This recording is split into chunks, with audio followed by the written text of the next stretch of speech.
Welcome to the Joy of Cooking podcast. Each week, we gather around the table to share recipes and stories from the authors of The Joy of Cooking, kitchen victories and mishaps, and what we're cooking and eating right now. We're glad you've joined us at the table today. I'm Shannon Larson, home cook, Joy of Cooking user and fan, and home cooking enthusiast. I'm Megan Scott, co-author of the 2019 edition of The Joy of Cooking. I'm a food editor by day and avoider of dish duty by night, and butter just tastes better when there's a cow stamped on top. I'm John Becker, fourth-generation co-author and steward of The Joy of Cooking, America's oldest family-run cookbook, and my new June tradition is putting out a bowl of the ripest strawberries I can find and just snacking on them all day. And today we're joined by Josh Alsberg. Rubinette Produce market owner, founder, and fruit obsessive Josh Alsberg is a 23-year veteran of Portland produce. Alsberg started at the bottom of the fruit pile as a clerk at New Seasons Market. He then spent 5 years at the helm of Food Front Cooperative Groceries Produce Department, building close and lasting relationships with small farmers across Oregon and the West Coast. Now, via Rubinette Produce Market, Josh shares what he loves and loves what he does. Rubinette Produce just celebrated their 10-year anniversary of offering the best local and sustainable produce to Portlanders. Josh, welcome to the show. Thank you. Thank you for having me on. It's great to be here. What's everybody cooking and eating this week? Well, I've been traveling for quite some time and busy with my mother in town, so we wanted to go out a lot. And so I'm just literally cooking. I just need to cook anything. By the end of our trip, John and I had created a list of foods we were excited to cook when we got back in our kitchen. So we've got ideas out the yin-yang right now. What are some things on your short list? We did homemade pasta on Sunday night with just a nice simple tomato sauce, which was great. Lots of salads because my lettuce exploded while I was out of town. We had friends in town right when we got back as well, so we cooked for them. And we're going to do, I think tonight it's just some tofu and broccoli and a lemon miso sauce. Mm-hmm. Just kind of really simple and vegetable forward, because when you're traveling, especially through the Midwest, it can be challenging to find fiber. Yeah. Yeah. So we're cooking. Yeah. That sounds awesome. Yeah. What are you most excited about that we've cooked recently, John? I'm curious what you're going to say. The way you phrase that question, I'm worried what my answer. Everything we've cooked lately has been so good.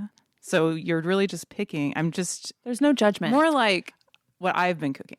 No, I'm kidding. No, it's true. You've been doing pretty much all of the cooking recently.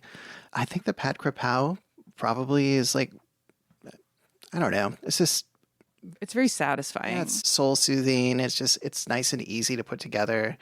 Definitely a good weeknight dish that never fails to please me. So, well, I was doing a shortcut version, kind of shortcut, with ground beef and oyster sauce and fish sauce and a little bit of sugar and white pepper and tons of Thai basil.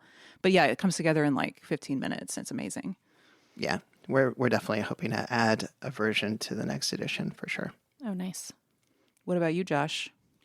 Right now, we are enjoying anything with sugar snap peas. Oh, yeah. They're so good, and they're just popping right off the vine right now. Full admission here, my wife is the chef of the family. And so my job is to find all of the good seasonal produce, bring it home, and let her do something absolutely amazing with it. So, whether it be putting the sugar snap peas with pasta in a sauce or with beans. We've discovered our first local cherry tomatoes as well at the market. So she likes to blister those and add those into whatever she's cooking. But yeah, it's the sugar snap peas. And we're kind of coming to the end of the asparagus run. So we've been enjoying a lot of asparagus. And, I love asparagus season. It's been phenomenal this year. Nice. Yeah, I always forget to plant snap peas in the garden because it's a February thing, and I am just not in that mode in February. I'll remind you when I plant mine. Okay. Yeah, tell me. Help me. So my wife also does all the gardening, and she found this really great hybrid between a snow pea and a sugar snap pea. So it's a little bit flatter like a snow pea, but it's got that really nice, dense, sweet crunch like a sugar snap. And, we bring them inside and, she's got a whole bowl of them. And then, next thing I know, they're all gone because my 10-year-old decided that he was going to eat them all, which is great. Yeah. Because he's getting a lot of good fiber, too. Good Sometimes vitamins. ours don't even make it inside. We just are out gardening and we're we'll just have a little snack right here.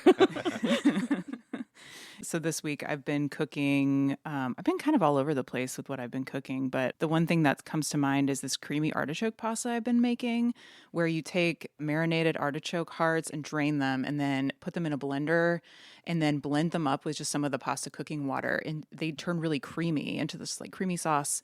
And then I add lots of Parmesan and peas to the pasta. And so it's just this really simple pasta. I'm going to write it up for my Substack newsletter, but artichokes can just become a creamy, delicious sauce so or a dip. easy, too. Yeah, it's so easy. Yeah. It's like 4 or 5 ingredients, I think. So I imagine some slivered snap peas would be pretty good in that too. yeah, Ooh, that would be yeah. delicious. I'll try that next.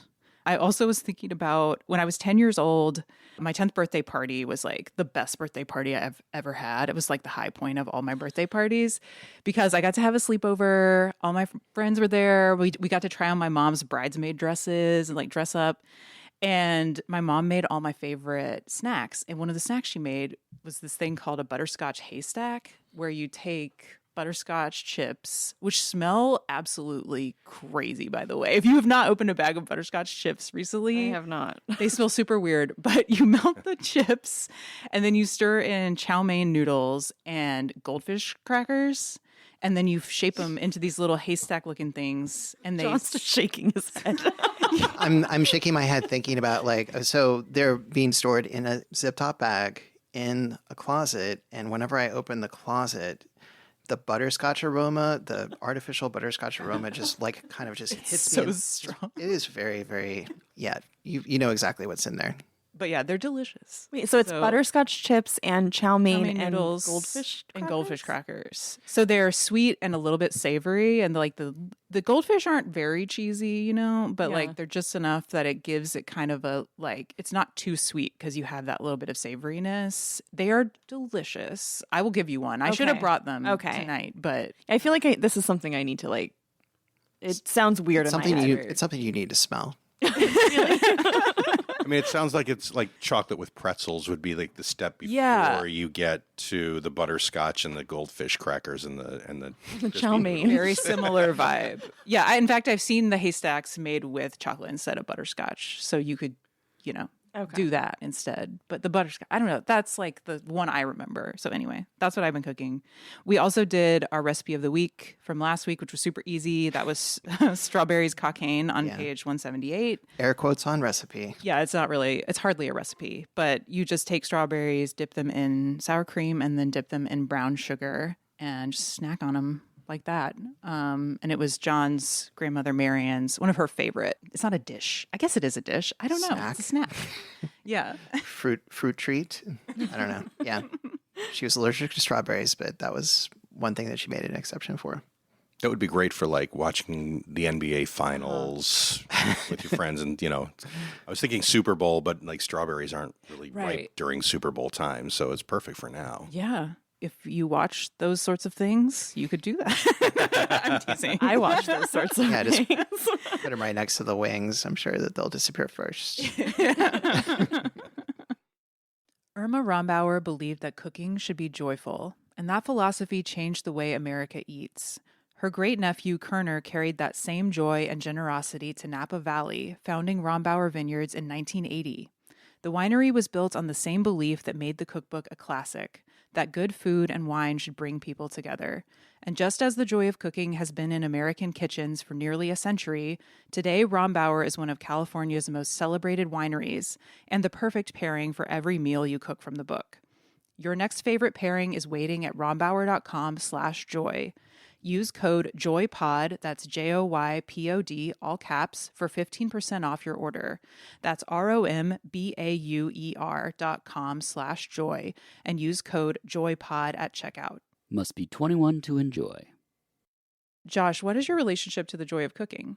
Well, my mom had the original Joy of Cooking book in her cookbook library.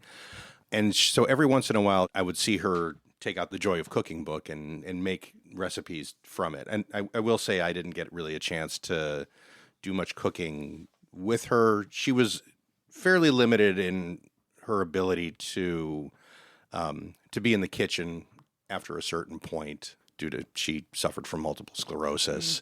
But yeah, that was my initial, and it's it's still in my parents' house. And it's still sitting there, like in, it's turning the beautiful color of like a cookbook from like the early 70s. So it's just really interesting to see that there. And, the redone version that you guys put together is just this wonderful, massive tome of recipes to be able to like look at. And what you've done is updating it with all of these great new vegetable varieties that were not really available back when it was originally written. So it's a lot of fun to be able to go kind of surf through there and see what all is available in there. Yeah, I feel like a large part of us expanding the vegetable and fruit coverage was just due to living in Portland and going to the farmer's market every week and just seeing what was out there and realizing like, oh, the book doesn't have this or it doesn't have this. So we really added a bunch of stuff based on what we were seeing every week. Yeah, we tried to be fairly judicious about it, knowing that we're blessed to be going to farmers markets in Portland and to Rubinette. You don't want to get too focused on varieties, but, I think we did list a lot of our favorites anyways. Yeah, I feel like the chicories section especially was vastly expanded from what it used to be because we have the Sagra del Radicchio here every year. And so we've been exposed to a lot of really awesome chicories like from Italy that are really exciting to us because we're nerds. What's your chicory opinion? It's what Lane Selman has done to bring winter vegetable farming to the Pacific Northwest is really astounding. As I'm sure a lot of your listeners know, she's taken a lot of the local farms out to Italy to go talk to and see the farmers like actually creating all these different regional varieties. And they all, some are speckled. There's one that's this big, beautiful, bright pink one, which is just absolutely stunning on the shelf. And so I feel like we've really taken pride here in the Pacific Northwest with all these new chicory varieties. And I got to say, the Rosalba is probably my favorite. That and the speckled Castle Franco is just, it's like this big buttercup that opens up and it looks like a flower. And, during the wintertime, between December and March, we have, this 10-foot row of chicories that nobody else really has had up until recently. And I think some of the other retailers are starting to get involved with it. But it's really something that you've seen specifically at the farmer's market. Mm-hmm. And I feel really great that we're able to work with all these local farms to bring their chicory to our shelves, and really everything for that matter. I brought some Hakurei turnips today and some garlic whips, which is something that didn't really exist back in, 10, 15, 20 years ago. Just being able to take the winter like inflorescence, I guess you would say, because that's essentially what the garlic spears are. It's the overwintered shoots from the garlic plant, and you cut them off, you bunch them up, and people love grilling them. It's great. They're great on the grill. You can chop them up, saute them, and throw them into your pasta. And it's got a really nice, like, you get that big pungent garlicky taste without having to do all the work with the garlic. And it's got that really nice spring flavor to it. Yeah, we really like pickling them too. Isn't like cutting the, what did you call it again? The overwintering. The inflorescence. Cutting that off, isn't that like supposed to help with like filling out the bulb as well? So that, like the plant like puts more energy into the bulb? That sounds about right, yeah. Making that up? Okay. No, I think you're right. That sounds good, John. Yeah. It's just nice that everything lines up. The garlic gets better. You have like this delicious byproduct from it that has been ignored for, had been ignored for a long time. Absolutely. By consumers, at least. And, it's the same for the most part with the brassica plants. So, kale, bok choy, so they all put out, if you leave the plants in over the winter time, they send up shoots in the springtime because they're storing up all that energy over the winter time. And then all of a sudden it gets warmer outside and the sun stays out longer and all those shoots come up, the flowers come up. And when you eat the inflorescence, it's so much sweeter than the actual, for the kale, so much sweeter than the kale that you would enjoy because all the sugars have been stored up. And it's the first thing that we as Pacific Northwesterners get to enjoy in like February and March when it's been kind of bleak and there's nothing but It's like winter squash and potatoes, Rutabaga. which are great. Yeah. But after 4 months of that, you're ready for something green. I'm totally ready for something different. Fava greens are another perfect example of, I had never even thought to eat the greens from the fava bean plant. And most of the time, the farmers had just been tilling those under for nitrogen fixing. But they found that if you cut those and cook those, you get a really great nutty, beany flavored. You can use it like spinach, and it's so much less work than the actual fava bean. Oh, man. Yeah. I did get fava beans at the market this weekend. I mean, I love fava beans. They're so good. You bought yourself a little hobby. It's fine. It's good. Well, it's a great thing to, on a nice day, you sit on the back porch, you put your Netflix show on, and you just sit there and just shuck fava beans. Yeah. Or like in our backyard, you watch the blue jays flying back and forth, trying to protect their nest from all of the neighborhood cats and squawking loudly. Entertainment. Very entertaining. You were talking about the robs, like inflorescence, which is just the flower of, a brassica plant. So, and there's all kinds. Like I've seen cabbage robs and mustard robs, arugula robs, Brussels sprout rob. Yeah, exactly. They all have them. And it's kind of the secondary crop because that's not the primary reason it was grown. Exactly. But farmers have found out that people love them and they are delicious. I'm wondering, what are the trends in produce right now? Like, what's the hot new thing that everyone's trying to grow, or like the thing that hasn't been? You mentioned fava greens. That sounds like a good example. But is there anything else that's going on right now in produce that is kind of new? Well, I know that there had been a big cabbage trend for this last year, and what was some of the farms have been growing. What sprung up is this conehead cabbage. It's really pretty. So it kind of looks like a weeble wobble almost. It's very dense at the bottom and kind of lighter at the top. And I found that this is a much sweeter cabbage than a lot of people are used to. Purple has been a big driver for a lot of, we've been getting purple Brussels sprouts. The purple sprouting broccoli has been kind of a new thing for a number of years that people are beginning to discover. We talked about the different varieties of chicory as well. As we're looking towards summer, there's a whole wide range of new different tomato varieties that have become available.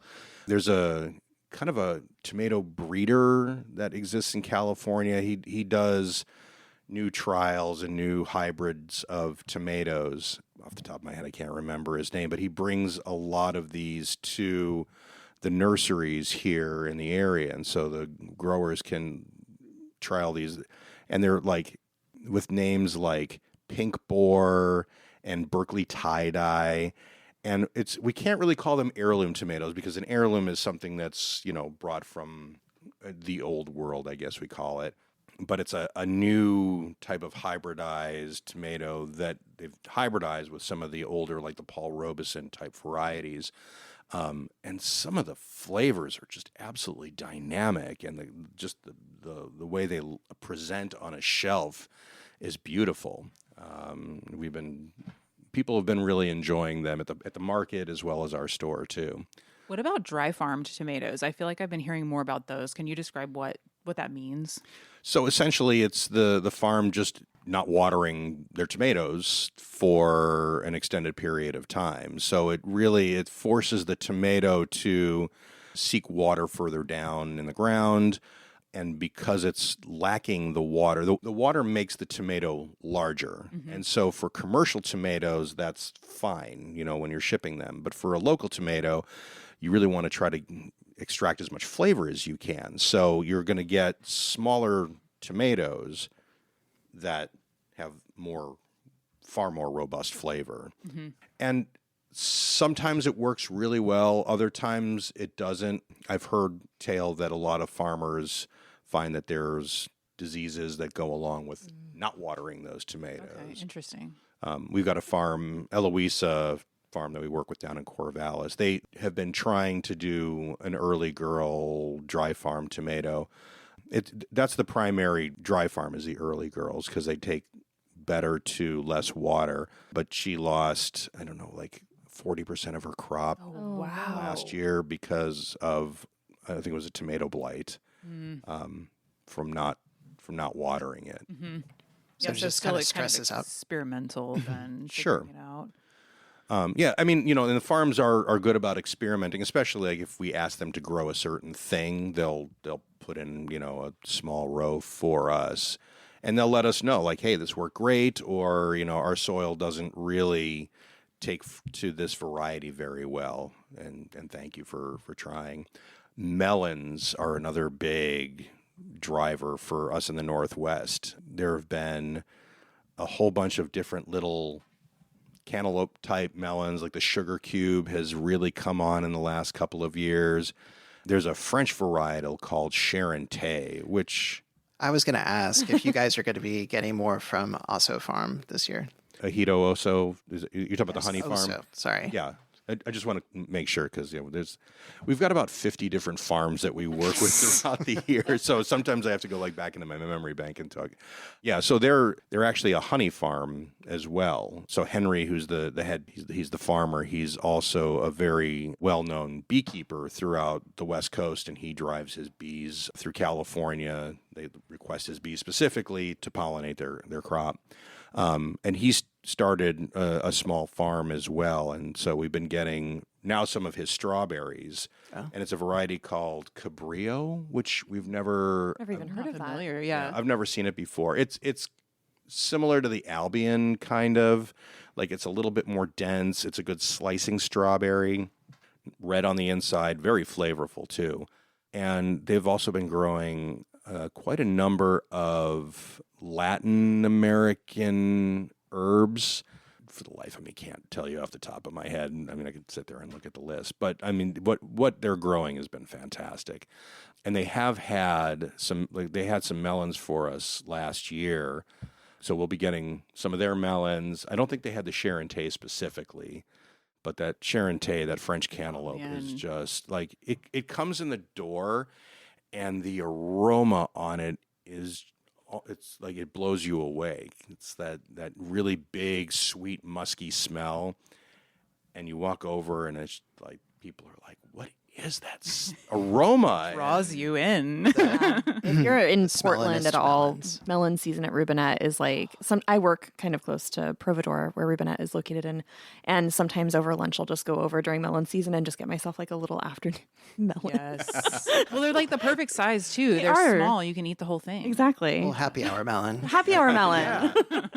Love that. Could start a trend. So Rombauer Vineyards is sponsoring today's episode. And honestly, I've been wanting to talk about them because they just released a fresh vintage of their Sauvignon Blanc, and it's quickly become my go-to white wine as we head into the warmer months. It's refreshing and vibrant, exactly what you want when the sun is out. I've been having it with asparagus with orange and hazelnuts, and I mean, it just works perfectly. And okay, if you're planning on firing up the grill soon, let me tell you about their Zinfandels. They just released their 2023 vintage, and it's bold, juicy, and has real depth. The kind of wine that just belongs with good food and good company. Something like grilled marinated octopus with shaved fennel and white bean salad comes to mind, but it's so versatile. Head to rombauer.com/joy and use code JOYPOD. That's JOYPOD, all caps, for 15% off. That's ROMBAUER.com/joy and use code JOYPOD at checkout. Must be 21 to enjoy. Josh brought a bunch of fruit for us to taste. Can you talk about what you brought? Happy to. So let's start at the beginning of the season here. So I've got two different kinds of strawberries. These are the hood strawberries. The one that, The littler ones are the tiny ones. And people in the Northwest absolutely lose their minds for the hoods. So I take my son, Brandon, he's 10. He's been working for me at the farmer's market. We'll go and pick up from the different farms on Saturday at Portland State.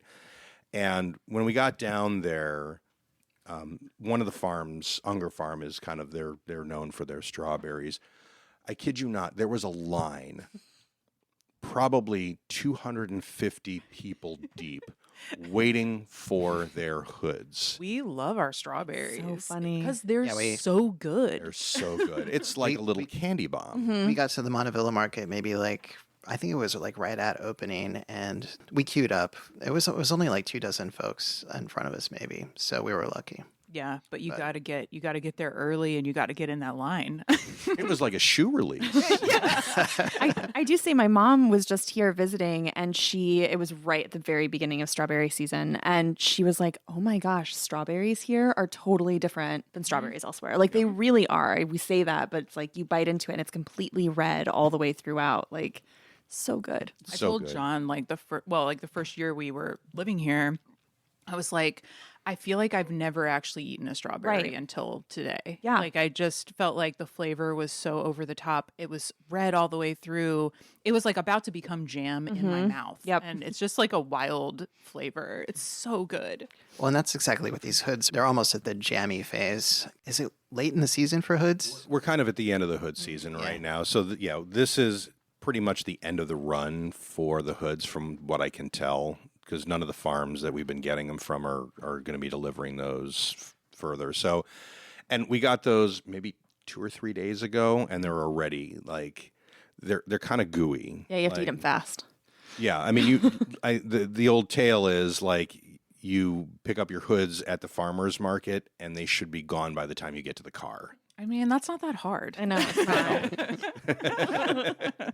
What makes this region so great for berries? Because I feel like we just have an embarrassment of riches when it comes to berries in particular. Well, first I would say it's the tilth. The volcanic soils that we get up and down through the Willamette Valley are really conducive to growing everything.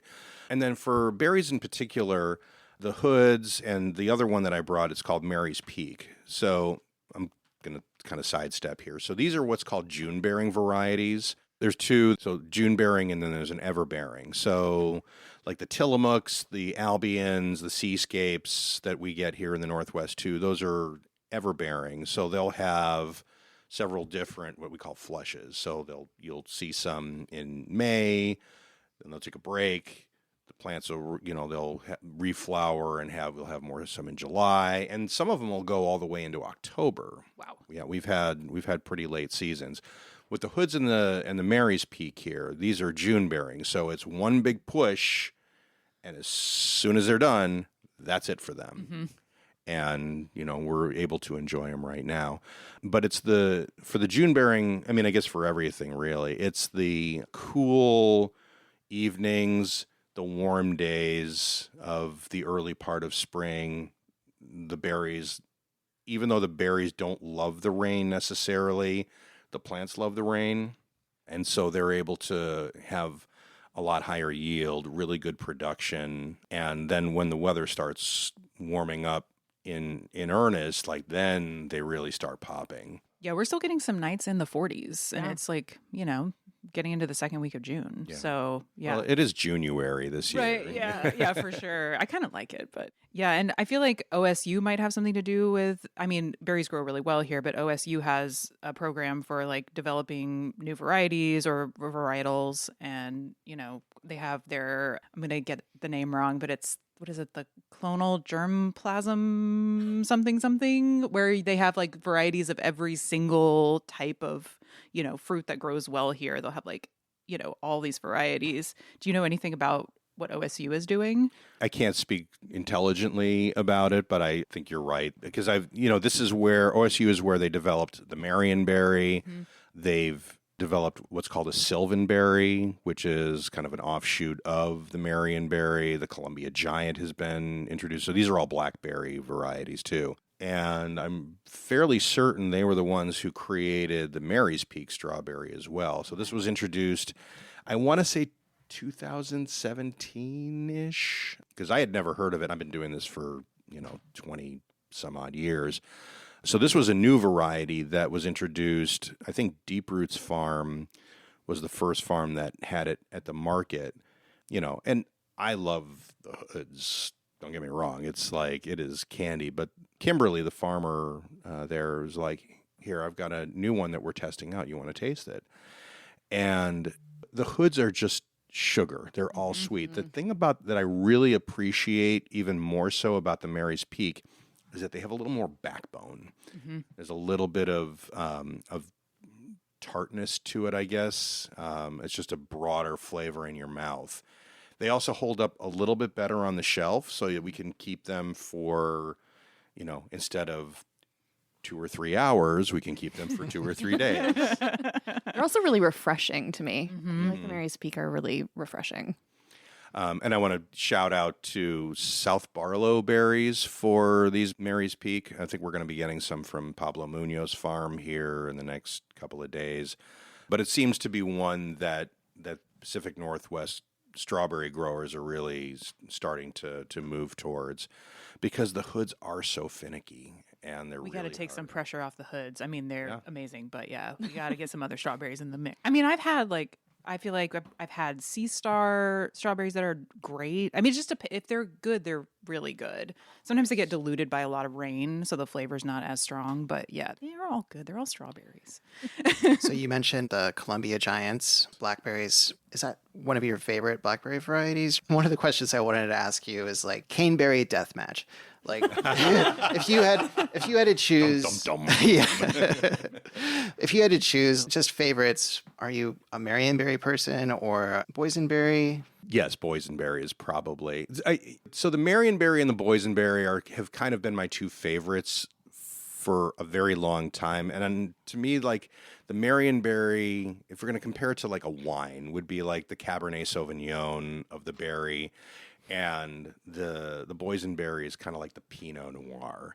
The cab it's sweeter. It's more, you can enjoy it with a lot more different types of cuisine, where it feels like the Pinot is very specific to like a few different things, but Pinot nerds really get into their Pinot. And I'm not sure it's an apt comparison. That's what's been in my mind for a number of years. But yeah, I would say a really great boysenberry, there's really nothing like it. Agreed. I would definitely pick boysenberry. Although I haven't had olali berries. I have some more exploring to do. Yeah, you have some gaps in the your caneberry education. world. Well, so interestingly enough, I grew up outside of Chicago, and there was very little produce that we were able to really enjoy. And I'm going to come back to this moment here, but so when asparagus season came around, my mom would always buy asparagus, and she would boil it. And so I never really liked asparagus until I moved to the Northwest, and was like, oh, you can grill that. And this is really good. And it was the same with Brussels sprouts. But we had in our backyard, we had a mulberry tree.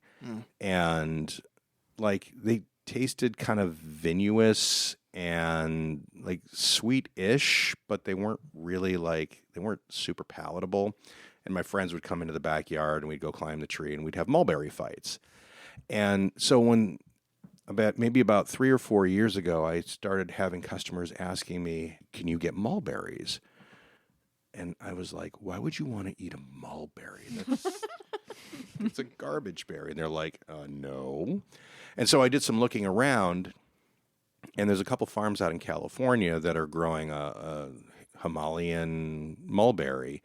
And so we brought some in, and I tasted it. All of a sudden, I'm just like, okay, my mind has changed about mulberries. They're big, they're probably about as long as your finger, and they're super sweet and super delicious. They've got enough backbone on them to really be palatable and enjoyable.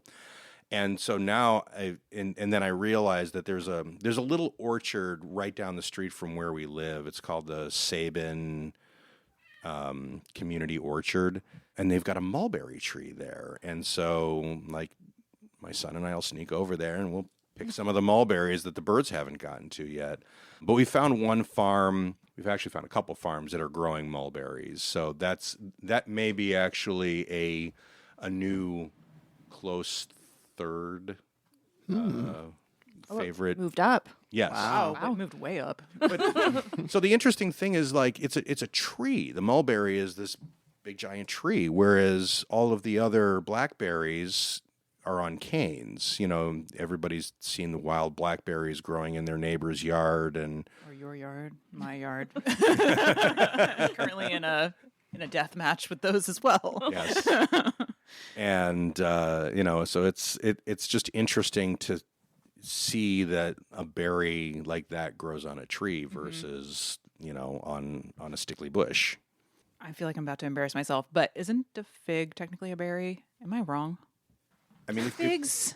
okay, if we're What am I thinking if of? we're gonna get into a whole botanical yes. categories. Well, so strawberries, if we're going to get botanical, are not berries. Right. Because the seeds are on the outside. And it's the same for raspberries and blackberries. I'm not going to go too deep into this, but I think blueberries are technically the only actual berry. I think a grape is also a berry. Right. But banana is a berry. Right. What?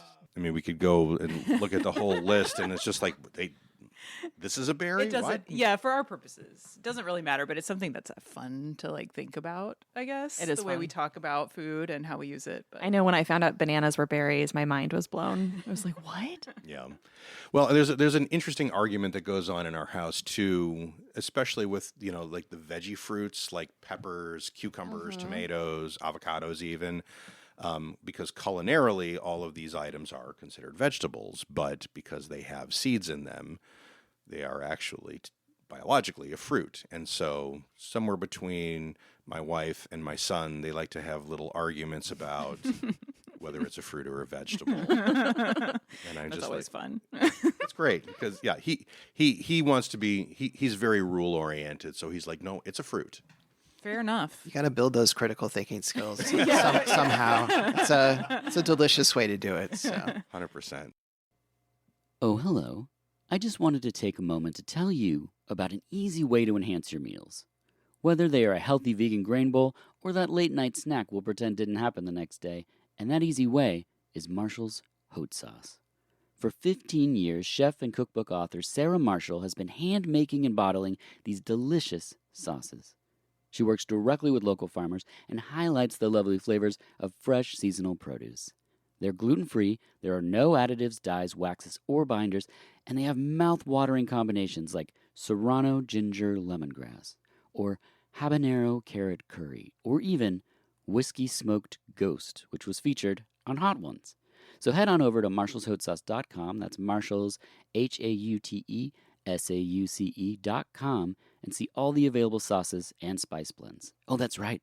Sarah's created spice packets by dehydrating and freeze-drying actual produce, so you can impart flavor to your food with more vegetables. But that's a story for another day.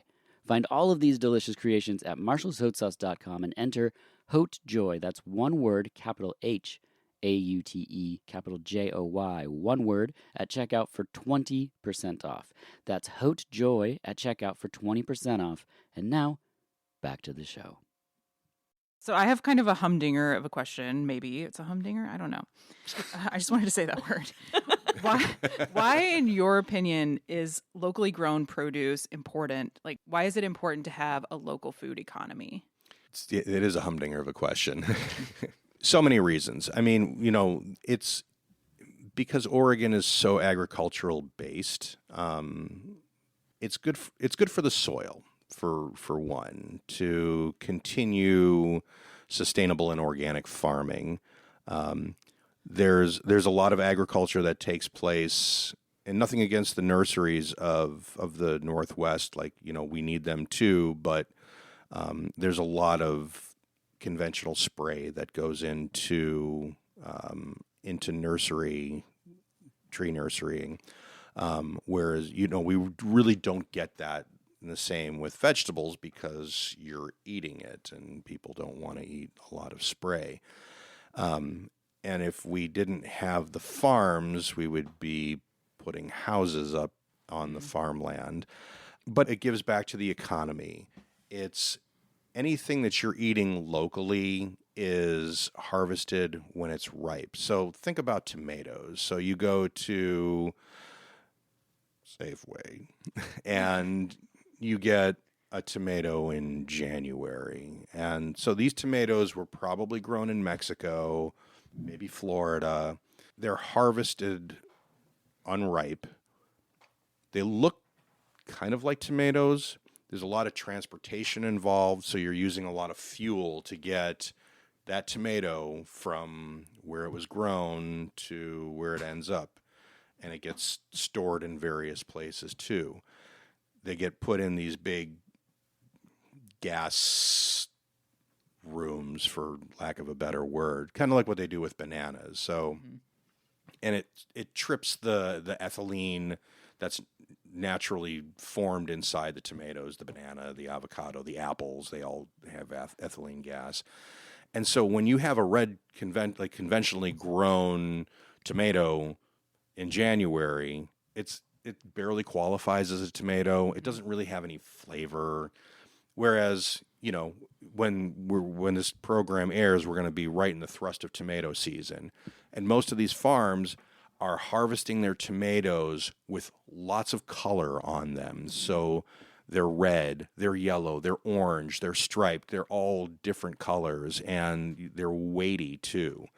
And you get to, they harvest them, they truck it in the next day to the farmer's market, and you get to enjoy that tomato for all of its full flavor and texture that day.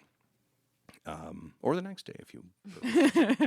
I just find that everything tastes better when it's local. The cherries, in particular. So we have some black pearl cherries that we got from Baird Family Orchard, and they're growing. I don't know, something like 12 to 18 different varieties of cherries. And we got earlier in the season, we got some cherries from California, and everybody gets really excited about the first cherries, but they just didn't really have it. Yeah.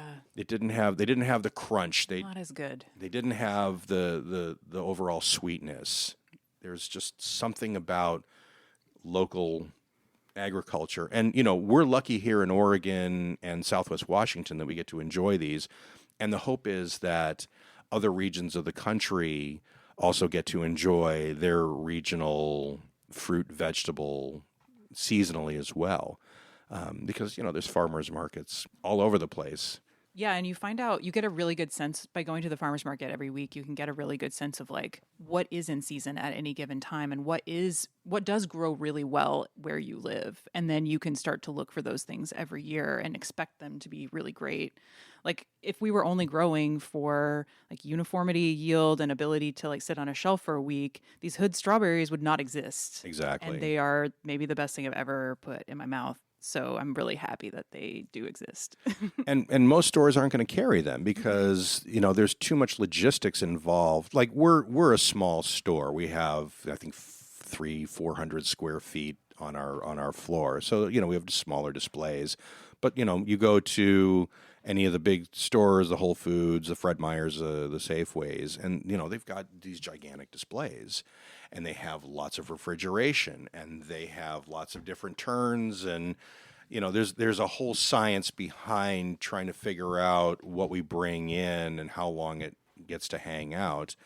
And they don't have I can't really speak for them, but we're fairly nimble. We get to decide, hey, we want to buy these strawberries from Pablo Munoz this week, and next week we'll get them from, this farm, or, leaf lettuces. We get a chance to work with new small farms. There's a small farm out on Sauvie Island called Sunfeast Farm. I think they're growing on like all of an acre and a half. Oh, wow. And so they've been bringing us this beautiful leaf lettuce. We get red butter lettuce and little gems from them, and it's just been absolutely sensational. And they probably can't sell to like a Whole Foods because they don't have the volume. Exactly. Yeah. Like a New Seasons goes in there and they're like, we'll take everything you have, and it's, maybe 2 cases worth, and it's not worth it for them to do the logistics to bring that in, but for us, because we're buying on such a small level and our turns are a lot faster, so we get to, say, hey, we'll take, 48 heads of this lettuce. We'll take, if you have garlic whips, we'll take 24 bunches of those, and then we get to sell through those, and then the next farm order that comes around, we'll get another one. So everything stays fresh. Nothing's warehouses for us for a long period of time. And, eventually if something is sitting in the cooler for 6 days or more, we'll end up giving it to the food bank, gleaners, whomever, so somebody else can enjoy it. And haven't you guys also started freezing some fruits as well? And also some like freeze drying or drying going on? Yeah, so what we try to do with, and the strawberries and the raspberries that are in front of you, by the way, so these are pink raspberries. I'm totally changing the subject. But so we have a couple of farms that grow obviously red raspberries, but this pink raspberry, which is a lot more delicate. We get gold raspberries, which have a little bit more tang and a little bit more delicacy as well. So the fruit that we feel like is still edible, but we don't want to sell it because it's not as presentable, we'll what's called IQF, individually quick freeze, and do it on these big sheet trays. We have a stand-up freezer. We'll put it in there, and then we store it, put it in those big Ziploc bags. And then throughout the wintertime, we'll take it out. We'll change the packaging to a vacuum seal it. And I love the look on people's faces when they get a chance to like open hood strawberries in January, because you're not going to get them any other time. Yeah. But, you can get them at our store if they're, assuming that we still have some available. And we'll also, we'll take morel mushrooms, porcini, a lot of the wild harvested product, and we'll air dry that. And so then we package that up also so people can enjoy that throughout the wintertime as well, whenever it's not in season. I was excited to see all the frozen berries in the middle of the winter. I was very happy that you guys started doing that. We do that with citrus too. So like blood oranges and Cara navel oranges. So like during the season, we'll take those, we'll cut them up, we'll throw them in the dehydrator. And it's wonderful because they're like, when people are looking for things to put on their cakes or, to add into their drinks, we've got these really lovely, tasty dehydrated oranges, and we'll do Meyer lemons, Macroot limes we started doing. It's a lot of fun. We get to kind of create a value-added product for product that is otherwise would go in the compost. Well, I think we have to move on to the caller question for the week, which is about vegetarian lunches. Sarah, can you read the question? Always looking for more vegetarian recipes to pack for work. Awesome. Shannon, I want to hear what you have to say first. There's this salad that I'm addicted to. My sister actually turned me on to it. It's the PCC Perfect Protein Salad. And that's how you can look it up online. And it is spelt berries and garbanzo beans and cucumbers and peppers and celery and carrots and like this homemade dressing. I add banana peppers in, anything else just to kind of like zhuzh it up or whatever you have in your fridge. And it lasts all week long and it doesn't get soggy. It's like the best thing in the world. You can put it all together, put it in the fridge, and like I just put it in a big container and then take some out every day when I go into the office. It's awesome. And I like crave it. It sounds like it's not craveable when I just said like spelt berries and a salad with a bunch of stuff in it. It's just a bunch of stuff. Yeah, like a really substantial salad with grains and beans and stuff. I love it. I highly, highly recommend it. I make it at least once a month for like a whole week's of lunches. And I like to eat different things every day. And this is something that I like literally could eat every day of the week and not get tired. And the celery gives it a nice crunch too. Yeah, it's just so good. It's like I add like pickled things because I like pickled things. So it like livens it up a little bit. But I highly recommend it. It's the PCC protein packed, I don't know, whatever I said earlier. So let me ask you guys, because you all are the cooking experts, do you ever substitute fennel for celery in some of your meals? I do a fennel and white bean salad that I really like. And if I don't have fennel, I'll use celery instead of fennel. So yeah, I feel like you can kind of interchange them sometimes. Because I feel like a lot of times they'll put celery into, their stocks and so forth. But, like trying to get people to just eat celery as celery can sometimes be challenging. Celery. I think that it deserves more love. And I've said this on the podcast a lot. I really think celery is delicious, especially the very inside, like the heart of the celery. Yes. Like use the outside stuff for like stir fries or something, but then keep the inside of your celery stalks, like that really tender, whitish Yeah. bits. I also think celery leaves deserve more love. Absolutely. I think they're delicious. I just dehydrated a bunch of celery because we got a Oh. big bunch at the farmer's market and it had tons of leaves on it. I was like, I can't throw all these away. So I just put them in the dehydrator.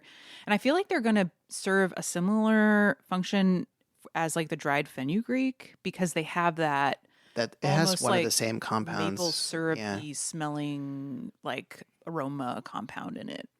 But yeah, we could use them in soups or in spice blends and stuff. So I've got a whole jar. Do you Or guys just find fresh. do you guys find that the celery from the farmer's market tastes different from the celery that you would get at like? Oh, yeah. 100%. Yeah. I mean, a lot of the varieties that are showing up at the farmer's market they're certainly leafier. Mm-hmm. But they're more flavorful, Yeah. I think. Yeah. Yeah, and the stalks may not be as like big, but they're I think they're tastier. I think they have more flavor. They're not as watery. Like it's a little bit more spindly, but the Yeah. flavor, I agree, I've found is just dynamic compared to like what you'd get it conventionally. Yeah. Yeah. I found this question a little bit hard because we work from home, obviously, and Yeah. so I'm just eating leftovers all the time. So it's like Yeah. whatever we had the night before, I just reheat it. Hold on. I'm sorry. But before we move on, I just want to say that we're reviewing the salad chapter right now. And we were looking at the Greek salad recipe, and you were turning your nose up at celery hearts being like an optional ingredient I just in that didn't salad. feel like they And I belonged just in a wanted to Greek say- salad.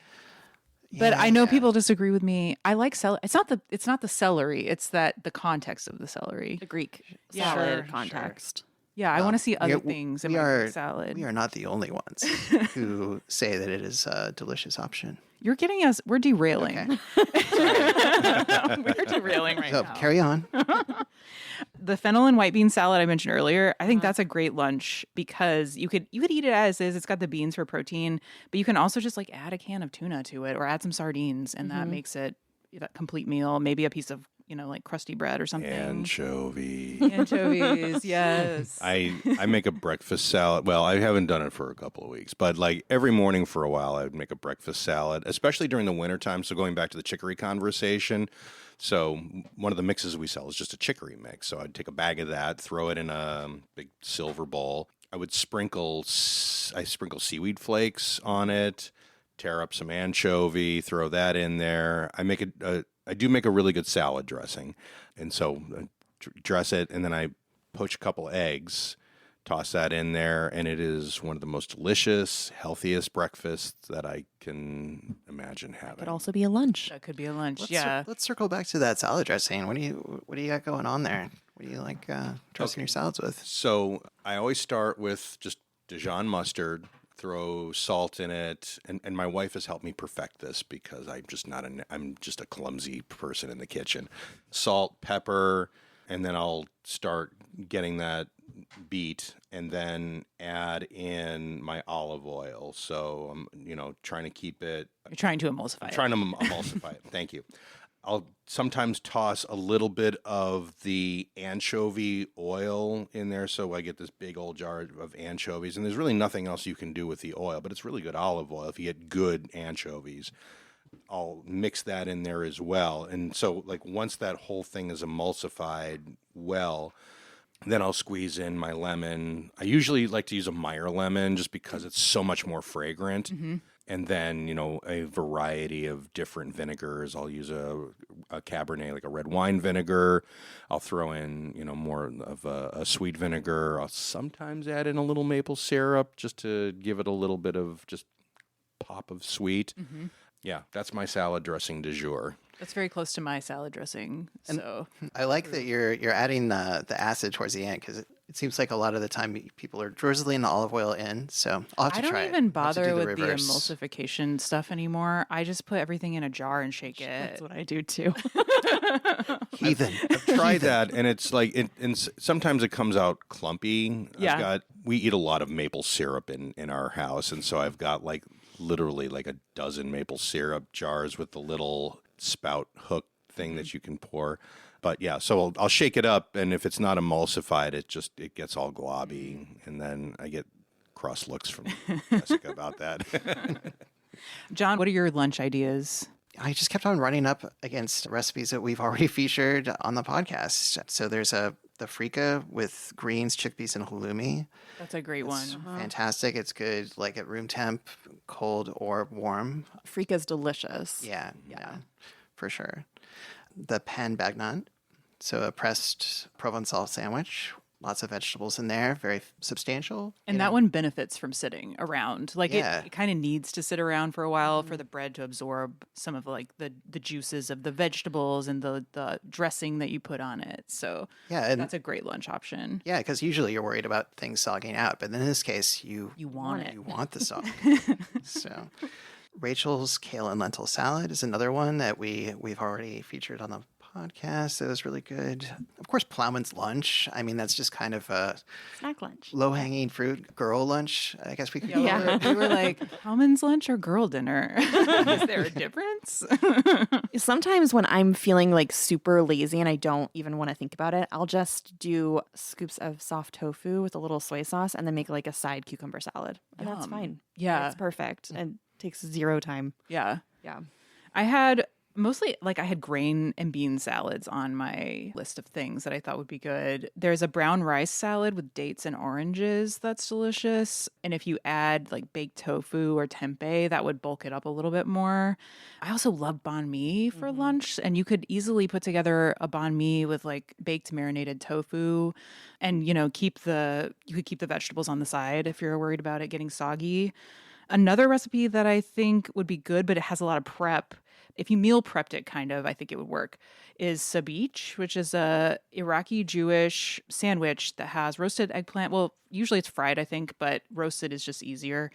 Roasted eggplant, hard-boiled eggs, pickles, like a cucumber, tomato, onion salad, and tahini sauce. It's so Sounds so good. freaking good.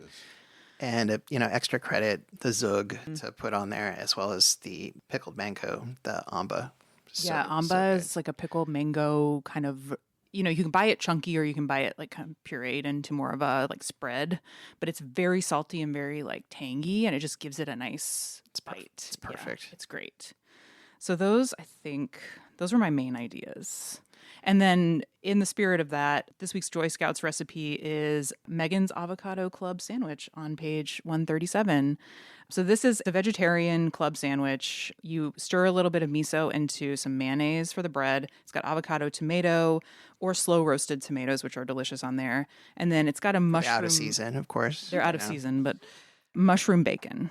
So mushroom bacon is just shiitakes, sliced shiitakes in like a maple soy smoked paprika marinade that you roast. And it does have a very like umami bacony kind of thing going on.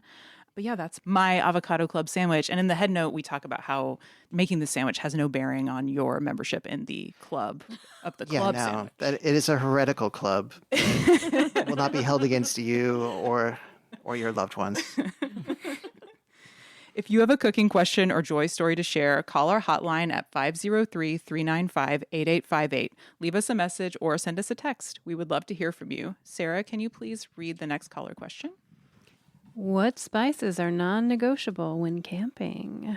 Awesome. So we'll talk about camp cookery next week. All right. What is everybody cooking this week? What are we excited about? I'm just excited to cook. Excited to be back in my kitchen. We have our CSA now, and the farmers markets are crazy, so my produce runneth over. I didn't ask, what was your favorite thing that you ate on your trip? Okay. Well, again, we went through the Midwest, and we didn't have time to stop in Chicago or places that I really love the food in. But there was a ramen place we went to in Rapid City, South Dakota. Very nice. That was really good. It was like legit very good. John Do you and I remember were the name excited. of the place? I should have written it down. That's the one thing that comes to mind. And then we had cheese curds in Wisconsin. Heck yeah. Because Yeah, what you else do you did. have in I mean, Wisconsin? right? I'm thinking about, so we've been getting this bread from a local bakery called Fressen. It's like a German bakery, and they're kind of near-ish our house. Their bread is really good. And what's the name of the loaf we've been getting? Cornspitz? Cornspitz. And it's Spitz. like Corn spitz. a rye and whole wheat loaf with seeds all over the outside, like poppy seeds, sesame. Is there caraway on there? I don't think so. Okay. But yeah, there's definitely some, maybe some soaked whole grains that are in the bread as well. Emmer, I think. Mm-hmm. But it's got it's whole grain, so it's hearty, but it's not super, super dense. It's not, the crumb is still really like pillowy and soft. So it makes really good toast and it makes good sandwiches. So I want to try making like an open faced broccoli melt on that bread. So like just like cooked broccoli, seasoned, and then cheese. Why is John shaking Why are his you head? We have this like broccoli cheddar issue. It's fine. It's fine. I think you're the weird one, okay? If you don't think that is a good combination or you're not don't familiar, like it? it's just, I don't understand this reluctance to embrace broccoli cheddar. Is this a broccoli cheddar soup? I don't know. I've had good soups and I've not so great ones. Oh, those are fighting words. I know, seriously. I think What I have to deal with. it's like the texture of the florets, like, and how they kind of Yeah, they get soft. they get. I mean, sure, They're but cooked. Have you tried it with like just using the broccoli stems? see, I would be a fan of that. One rendition that I had recently, I think it was like from that Maddie Matheson cookbook, where it's topped with like charred Yeah. broccoli, like just whole florets on top. That was really good. Yeah, I don't have any problem with that, but this is an ongoing discussion that we have. I'm always like, I really want to make broccoli cheddar soup, and John just looks at me like, You know what? You can come over and make broccoli cheddar. okay. Dang. Yeah. John, what Not are in you? my house. What are you thinking about cooking? I'm actually just thinking about destroying those blackberries that are in the yard. Oh man. They're encroaching on the raspberries. Yeah, and- and our neighbor's yard, which is a little no. embarrassing, but they haven't said anything. You guys get goats? I mean, that we might have to do That is overcorrection. I think They'll eat everything else as I well. guess. Maybe We could rent- hang out with goats. we could rent a goat, maybe. Yeah. Are the Belmont goats still? I don't know if you can rent them. know where still. They were In Lentz. in Lentz, yeah, but For I haven't checked for in listeners on who them. don't live in Portland, there was a herd of goats living at this kind of, for a long time it was like a vacant proper, just like a field kind of, before they built a big apartment complex and like grocery store on it. But Yeah, the like Belmont goats were famous. Yeah, like 12 blocks away from the river that's in the middle of town. So, I was one of their caretakers for a while. Really? You were? What did you have to do? I opened the gate on Saturdays and sat with the goats and the one chicken that somebody threw over the fence and let people come over and say hi. It was my favorite thing. I loved it. Yeah. I loved Duchess. She was my favorite. Oh, Duchess. Oh, so fun. What about you, Josh? What are you, maybe you're not cooking this week, but is there anything produce-wise you're looking forward to? Well, I'm really looking forward to all the tomatoes that are going to be coming down the pike here really soon. So we got our first shot at the store of I think we brought one of the yellow heirloom tomatoes from Riverland Family Farm. They're down in Corvallis. And so once that starts, I know that like the sun gold tomatoes are right behind that. In fact, I think we saw some sun golds last week. I mean, we're dealing with January here in Portland, so like it was 80 degrees and sunny for a nice stretch of time, and I think the last week has been like cold and rainy. So like the tomatoes haven't really been popping off the vines like they should be. But once tomatoes start in earnest as we get towards the end of the month, it's just going to be all tomatoes all the time in our house. So excited. And so we go through, it's kind of a phase. So we'll do the cherry tomatoes first. There's a lot of cherry tomato blistering on top of pasta, and zucchinis or various incarnations of summer squash. And then we get into the heirlooms, and my wife will make a fresh tomato sauce and throw in the fresh oregano and the basil and all the good fresh herbs that are available. And then as we get towards the end of the summer, it's canning season essentially. So I don't know what everybody has in their particular region, but we have some really great canning tomatoes called San Marzano here. It's kind of like a Roma, but it's an Italian Roma. Also those Astianas. The Astianas, yes.